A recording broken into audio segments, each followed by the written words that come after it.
Right, some bad news on the development front. One of the parts failed quality control. We know how to fix it, but it'll take some extra resource. It's on hold for now, but you can order the extra work from the laptop at any time.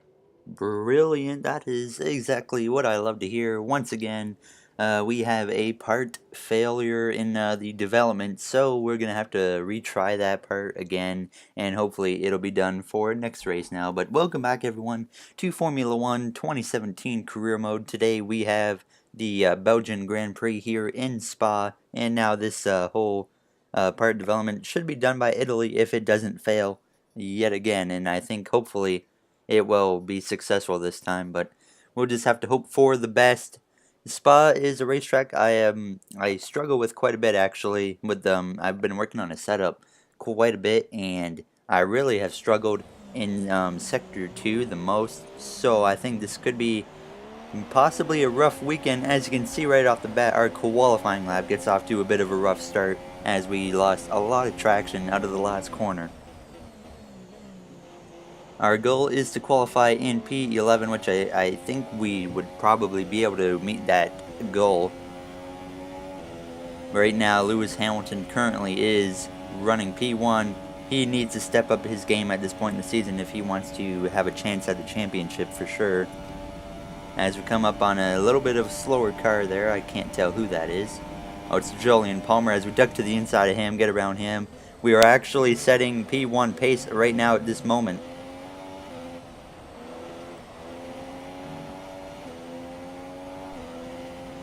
Now we got Kevin Magnussen there in the Haas. Hopefully he's not going to hold me up very much at all. Now as we come to the end of our qualifying lap, we are not running full pace at this time as the second sector really has brought my lap time down, unfortunately. So we're going to come to the line and we're going to go P8 for the moment, over a second and a half off at that point. So not what we wanted, but as long as we beat the goal, which we did, we qualified, as you can see, in P9. Kimi Räikkönen edges out Lewis Hamilton by just a bit for the pole position, and our teammate Lance Stroll in 13th. So let's see how this race goes. Hopefully we can make some big moves on the opening start. I think we will be able to do that. Anthony Davidson is alongside me in the commentary box to take you through all the action today. Now, it's a closely matched field here in Spa, Ant. So where do you think we're going to see somebody make a difference? If they're as close as we're expecting them to be, especially through the midfield, then being able to keep the front tyres in good condition could make the difference. You always lose a chunk of downforce at the front when you're in the turbulent air of another car, which tends to cause understeer, which in turn causes front tyre degradation. Now, too much damage there could force an early pit stop and put you at a slight disadvantage, so the drivers will want to be careful not to be too aggressive early on in the Grand Prix. Well then, after an exciting qualifying session yesterday, let's take a look at how the cars line up. Kimi Räikkönen's perfect lap yesterday sees him start from pole position, and Lewis Hamilton completes the front row. Looking down the rest of the grid, we have Bottas, Vettel, Esteban Ocon, and Perez, Verstappen, Ricciardo, Williams, and Nico Hülkenberg, Grosjean, Stroll, Jolyon Palmer, and Sainz, Magnussen, Alonso, Stoffel Van Dorn, and Marcus Ericsson. Wehrlein and Daniel Kvyat completes the grid. Now it's almost time to lights out, so let's go down to the track. Alright, you see that Wehrlein and Daniel Kvyat both have grid penalties for the start of this race. I mean, it doesn't really affect Wehrlein much. He's starting back there anyways, likely. But it is going to affect Kvyat quite a bit. But let's get this Belgian Grand Prix underway. 5 red lights, and we are green, starting right behind the 2 Red Bulls of Ricciardo and Verstappen. Verstappen not with a very good start. We're going to go up the inside of him. Ooh, just about made a little bit of contact into the back of Ocon as we almost hit Perez as well. But we're going to come out P7 out of turn 1. We passed both Red Bulls to gain 2 spots early on here. They're side by side up ahead of us. That could get interesting going into the sharp right-hander. Me and Perez are both gaining ground on these guys really fast. Perez is going to take him 3 wide. They're about to go 4 wide here. Holy crap, they thought about it. We make a little bit of contact into the back of Vettel. That's not good. That's going to damage the right side of our wing. we might have to pit here. We're seeing minor damage to the front wing. Yeah, I realize that, Jeff. Thank you for the information. We don't want to risk making this worse. Well, we gained, we got up to 6 here early on, but I think this wing damage is going to probably affect me to where I'm just going to lose a lot of spots. But I think our scheduled pit stop, as you can see there, is lap 4 to 5, so I'm going to try and just kind of hang on to the car till then. As we go way wide off the track, Vettel goes on by, Ricciardo and Verstappen follow through. As I stick my nose in under Verstappen, that wasn't the best idea, but okay, what are you doing? Hulkenberg just filled a hole that really was not there. Make a little contact with him.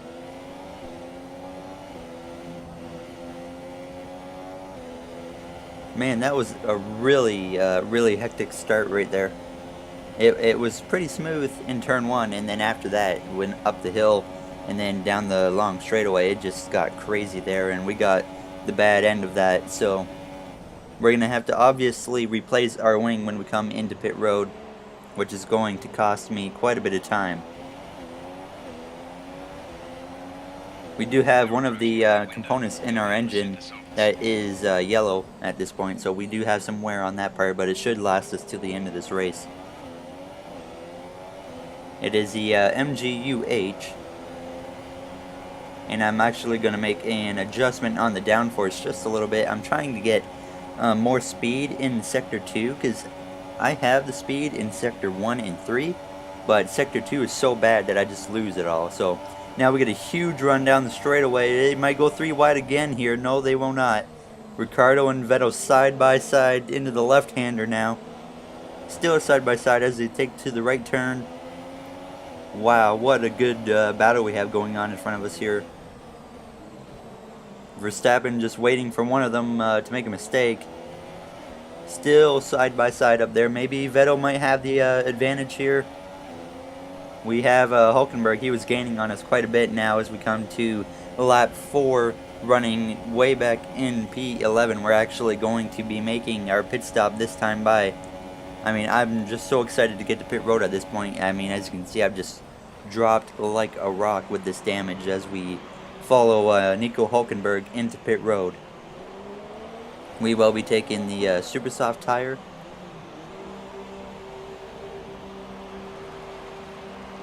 Alright, now we approach our pit box. We're going to have to wait for them to put on this new wing.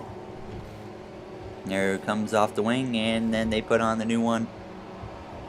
And we are now off in Spa again, and hopefully we can work our way back up. We're all the way back in dead last behind Alonso, all the Saubers, but maybe we can make something happen. I mean, I'd be surprised if we still got a top 10, but you never know. The goal is 11th, so we don't need a top 10. And I'm starting to run through, at this point in the season, I'm running through the options now, going into next season of what rides could we possibly have ourselves in. So really what it looks like right now is I'll be probably staying with Williams.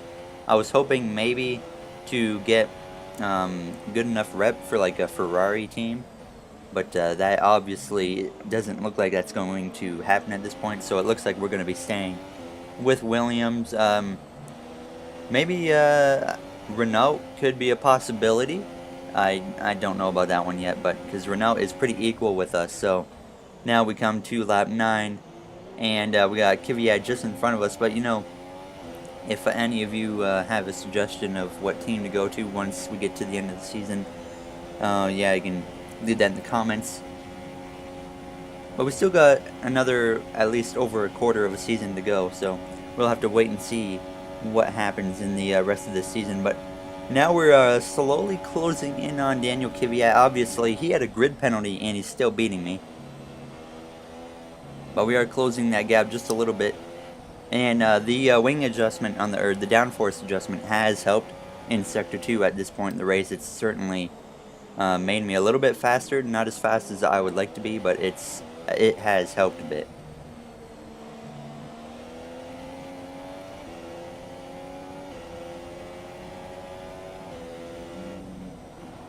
Now, it was not a very good corner at all. really loose out of there. We got Sebastian Vettel coming up on us. I'm not sure why he's behind me. Unless he made 2 pit stops. That's the only way I could see him behind me. But he's going to be approaching us quick, and he's going to be passing us.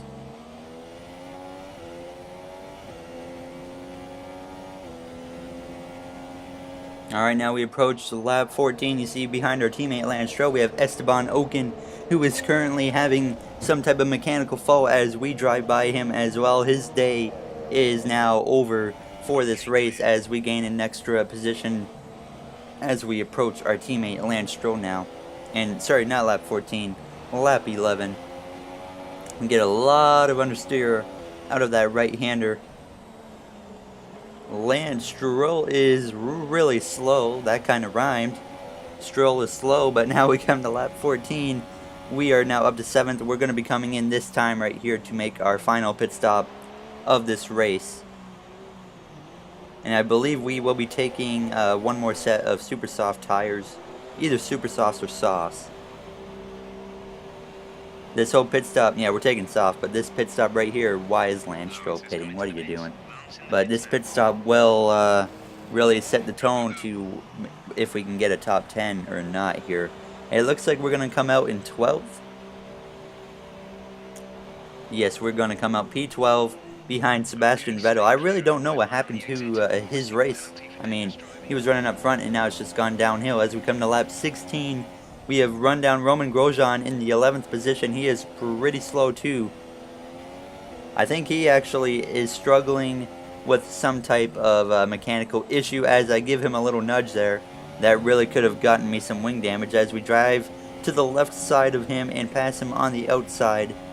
Down the long straightaway, we have worked our way up to 11th, but the problem is we need to catch now Daniel Ricciardo for 10th, who is just up there. We have a chance with now just 3 laps to go in the Belgian Grand Prix.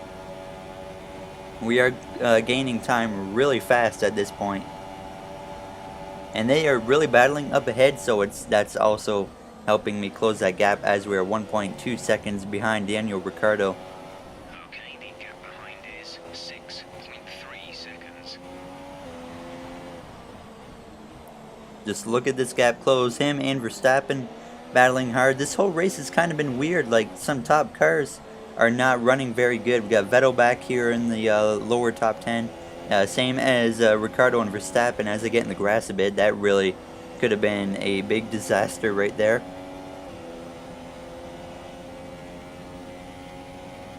Running out of time to catch those guys at this point. We're going to be coming to 2 laps to go when we hit the line.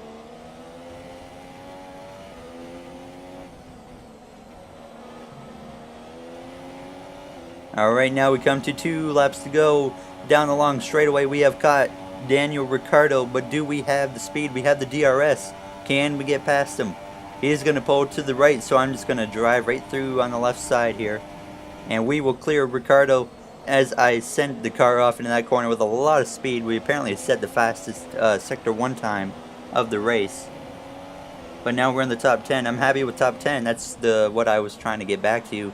As now we are right behind Verstappen, who is also right behind Kevin Magnussen. Vettel is just pulling away up ahead now, so no one's really going to catch him.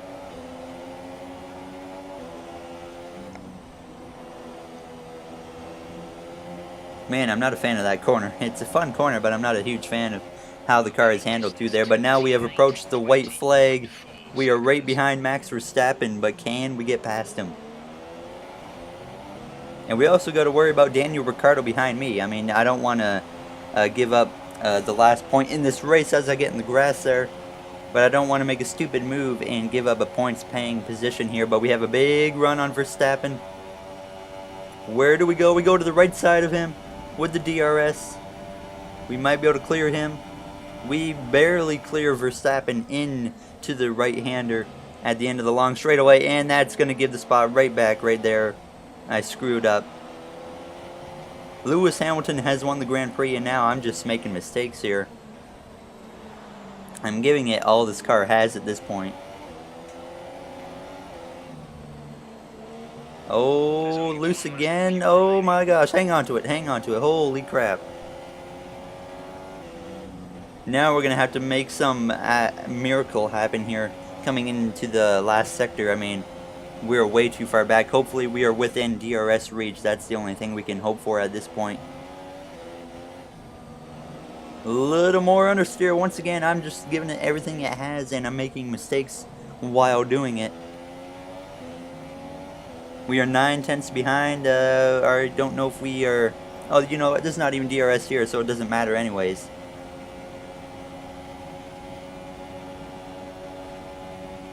Do the final bend. I'm at least going to try and send it off deep in here and see what we can make happen as we send it off into the last few corners. Magnussen locks up. They're side by side going into the last corner. I'm going to try and bump Verstappen. It's not going to work. We're going to go way wide here. But we're going to bring it home in the 10th position as I'm going to show you guys a replay of this whole little battle right here that happened. You see Magnussen goes into the corner. He just locks up the right front. And that really helped me at least get a chance. And I went in there. I was thinking maybe I can just nudge Verstappen and get him loose and then pass him. But it didn't work as we brought the car home in the 10th position. But that was a really crazy start to the race and an eventful finish to the race. So it was probably not a whole lot happened, but that had to been my most fun I've had this season right there. But we brought it home in 10th, which is obviously not what we needed, but let's watch the celebration for Team Mercedes and Lewis Hamilton now. Anthony, what do you think made the difference here? Well, time management probably played quite a large role in the outcome of this one. As ever, it's not just about speed, it's all about maintaining that speed consistently over a stint, over a race distance. So being able to keep up the lap times while still being smooth on the controls and gentle on the tyres, that's really where the race was won today. And here are our podium drivers today after that excellent race. They've excelled here, as they so often do, and it's a well-deserved victory. Mercedes, then, are on top today.